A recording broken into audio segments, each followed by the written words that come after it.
What up, masters? Welcome to TMT, 2 to 10 Minute Tuesday. And I'm bringing you a blast from the past, my friends. We're going all the way back to interview number 7 with national sales trainer and speaker John Chapin. Listen, this guy is an absolute beast.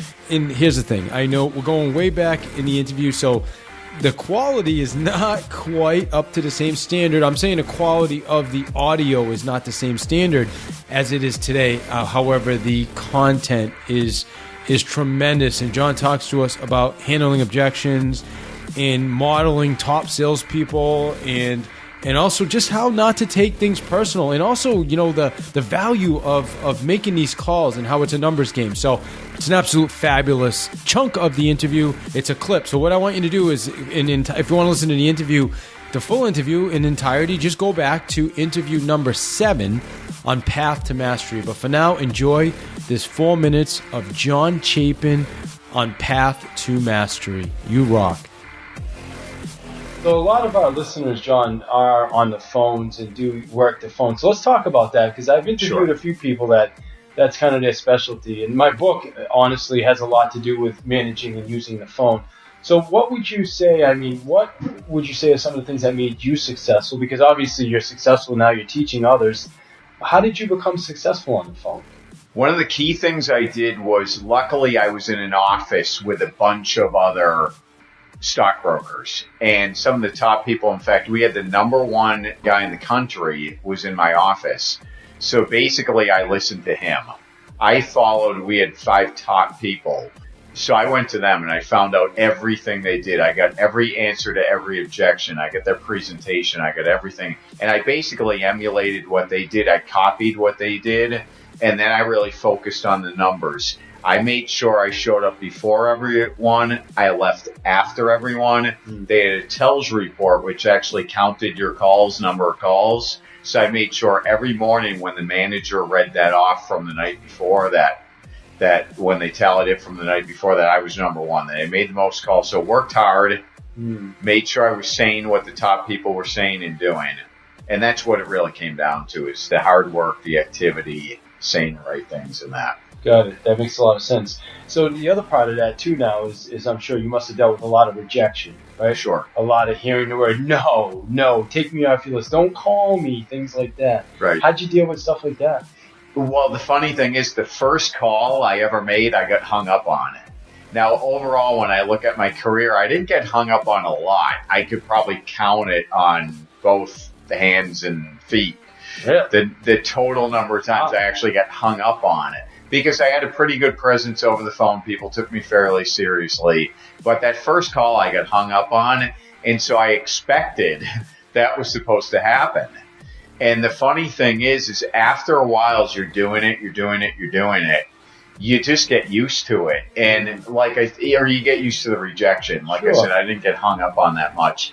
But most people, again, when they think of cold calling, they think of calling people they don't need. They picture the hang-ups. They picture people yelling at them. They picture most of that doesn't happen.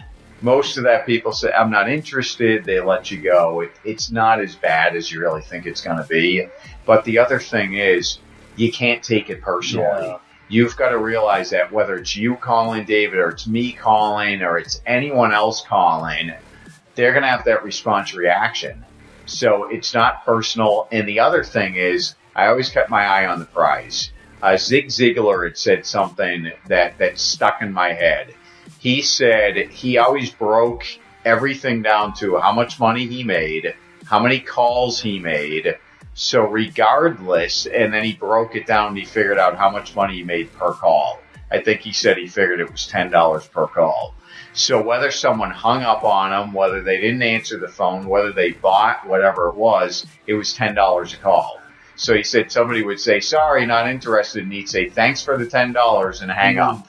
But for me, it was ultimately getting to the goal, just keeping my eye on the prize, not taking it personally, just doing the hard work.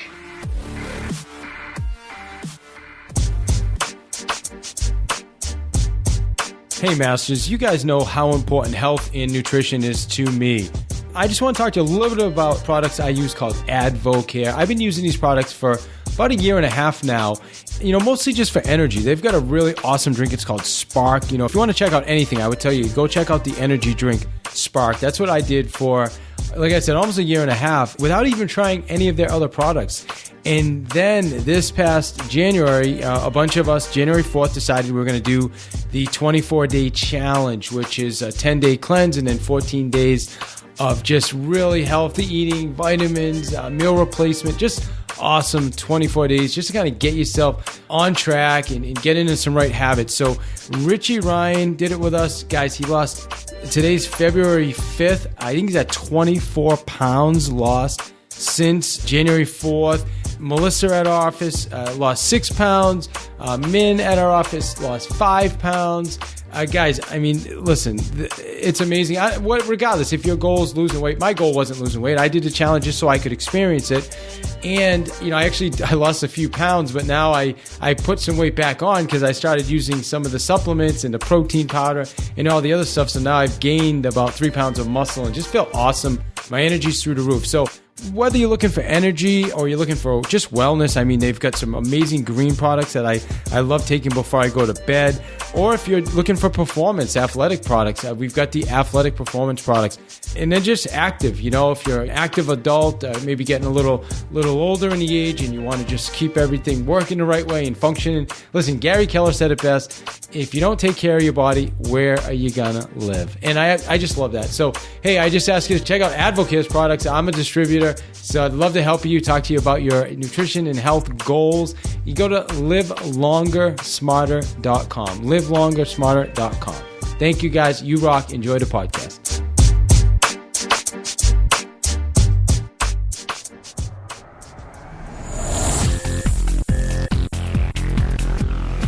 You are listening to One More Sale with your host, David I. Hill, author of The Sales Playbook.